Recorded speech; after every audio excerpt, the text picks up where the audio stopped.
नमस्कार, आप देख रहे हैं न्यूज दर्शन टीवी। आइए सबसे पहले नजर डालते हैं आज की प्रमुख सुर्खियों पर। प्रधानमंत्री नरेंद्र मोदी ने नागरिक केंद्रित शासन पर जोर दिया है। संसद ने 3 बेहद महत्वपूर्ण विधेयक पास किए हैं। पश्चिम बंगाल से जुड़ी एक घटना पर सुप्रीम कोर्ट ने कड़ा रुख अपनाया है।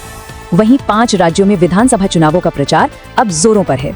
और खेल की दुनिया से भी एक अच्छी खबर है, जहां भारतीय मुक्केबाज एशियाई मुक्केबाजी के क्वार्टर फाइनल में पहुंच गए हैं।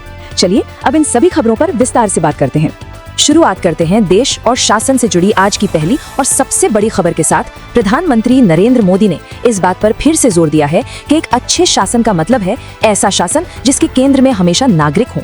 जी, कर्मयोगी साधना सप्ताह के दौरान प्रधानमंत्री ने ये कहा कि आज के बदलते भारत की जरूरतों को देखते हुए शासन का सबसे बड़ा लक्ष्य है सार्वजनिक सेवा को और भी ज्यादा सक्षम और लोगों के लिए संवेदनशील बनाना। उन्होंने नागरिक देवो भव के मंत्र का जिक्र करते हुए कहा कि किसी भी देश की असली ताकत उसकी संस्थाओं की अच्छी कार्यप्रणाली में ही होती है। अब बात करते हैं संसद की कार्यवाही की। हाल ही में संसद ने 3 बहुत ही अहम विधेयकों को अपनी मंजूरी दे दी है। पहला है केंद्रीय सशस्त्र पुलिस बल विधेयक, जिसका मकसद महानिरीक्षक के 50% पदों को प्रतिनियुक्ति के जरिए भरना है। दूसरा है जन विश्वास संशोधन विधेयक। ये विधेयक छोटे मोटे अपराधों को अपराध की श्रेणी से हटाकर देश में व्यापार को और भी आसान बनाने की कोशिश है। और तीसरा आंध्र प्रदेश पुनर्गठन संशोधन विधेयक, जिसने अमरावती को राज्य की एकमात्र कानूनी राजधानी का दर्जा दे दिया है। उम्मीद है इससे काफी समय से चल रहा विवाद अब खत्म हो जाएगा। चलिए अब आगे बढ़ते हैं और देखते हैं न्यायपालिका और चुनावी हलचल की दुनिया में क्या कुछ हो रहा है। तो देखिए, सुप्रीम कोर्ट ने पश्चिम बंगाल के मालदा जिले में हुई एक बहुत ही गंभीर घटना का खुद संज्ञान लिया है। हुआ ये कि वहां मतदाता सूची में सुधार की प्रक्रिया चल रही थी और उसी दौरान 7 न्यायिक अधिकारियों को बंधक बना लिया गया। कोर्ट ने इस घटना की बहुत ही कड़ी निंदा की है।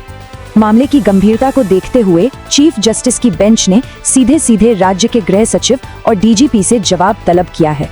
इतना ही नहीं, चुनाव आयोग को ये निर्देश भी दिया गया है कि वो इस घटना की जांच किसी केंद्रीय एजेंसी से कराए और साथ ही केंद्रीय बलों की तैनाती भी सुनिश्चित करे। ये एक बहुत ही जरूरी कदम है ताकि न्यायपालिका की स्वतंत्रता और चुनावी प्रक्रिया की निष्पक्षता बनी रहे।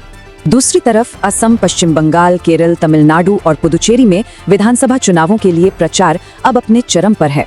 सभी राजनीतिक दलों के बड़े बड़े नेता वोटर्स को अपनी तरफ खींचने के लिए रैलियां और रोड शो कर रहे हैं। इसी सिलसिले में बीजेपी के वरिष्ठ नेता और गृह मंत्री अमित शाह ने कोलकाता में एक रोड शो किया। वहीं कांग्रेस नेता राहुल गांधी ने असम में अनुच्छेद 244A लागू करने का वादा किया है। ये अनुच्छेद राज्य के आदिवासी इलाकों को ज्यादा स्वायत्तता देने से जुड़ा है। प्रियंका गांधी केरल में प्रचार कर रही हैं और प्रधानमंत्री नरेंद्र मोदी भी आने वाले दिनों में केरल और पुदुचेरी में चुनावी रैलियों को संबोधित करने वाले हैं। अब बात करते हैं अंतर्राष्ट्रीय मामलों की और देखते हैं कि उनका हमारी अर्थव्यवस्था पर क्या असर पड़ रहा है। देखिए, पश्चिम एशिया में जो संकट चल रहा है उसे देखते हुए ये सवाल उठना लाजमी है कि इसका भारत पर क्या असर पड़ेगा। खैर, इसे लेकर सरकार ने पहले से ही कुछ जरूरी और सक्रिय कदम उठा लिए हैं। सरकार ने घरेलू उद्योगों को राहत देने के लिए कई जरूरी पेट्रोकेमिकल उत्पादों पर 30 जून तक कस्टम ड्यूटी में छूट दे दी है। इसके अलावा निर्यातकों को भी अपने वादे पूरे करने के लिए 3 महीने का अतिरिक्त समय दिया गया है, ताकि वैश्विक सप्लाई चेन में अगर कोई रुकावट आती भी है तो भी वे अपने ऑर्डर पूरे कर सकें। और साथ ही सरकार ने यह भरोसा भी दिलाया है कि देश में कच्चे तेल की कोई कमी नहीं है और पेट्रोल डीजल की कीमतें भी स्थिर रखी गई हैं। अंतर्राष्ट्रीय मंच पर भी भारत ने एक कड़ा रुख अपनाया है। भारत ने संयुक्त राष्ट्र के शांति सैनिकों पर हुए हालिया हमलों की कड़ी निंदा की है। विदेश मंत्रालय ने साफ कहा है कि शांति सैनिकों के खिलाफ होने वाले अपराधों की जवाबदेही तय होनी ही चाहिए और उनकी सुरक्षा सबसे ऊपर है। आपको बता दें कि भारत दुनिया में शांति स्थापना अभियानों में सबसे ज्यादा योगदान देने वाले देशों में से एक रहा है। और अब आइए फटाफट नजर डालते हैं कुछ और अहम खबरों पर, जिसमें खेल की दुनिया की भी कुछ हलचल शामिल है। खेल की दुनिया से हमारे लिए एक बहुत अच्छी खबर है। भारतीय बॉक्सर आदित्य प्रताप यादव ने मंगोलिया में चल रही एशियाई बॉक्सिंग चैंपियनशिप के क्वार्टर फाइनल में अपनी जगह पक्की कर ली है। उन्होंने पुरुषों के 65 किलोग्राम वर्ग में सऊदी अरब के बॉक्सर को एक तरफा मुकाबले में हराया। और अगर बात करें IPL T20 क्रिकेट की, तो कोलकाता में कोलकाता नाइट राइडर्स और सनराइजर्स हैदराबाद के बीच एक जोरदार मुकाबला चल रहा है। ताज़ा खबर मिलने तक हैदराबाद ने 17वें ओवर में 4 विकेट पर 176 रन बना लिए थे और मैच काफी रोमांचक मोड़ पर है। और अब जाने से पहले आइए एक बार फिर से नजर डाल लेते हैं आज की मुख्य सुर्खियों पर। प्रधानमंत्री मोदी ने कहा कि शासन का मूल सिद्धांत नागरिकों के प्रति संवेदनशील होना है।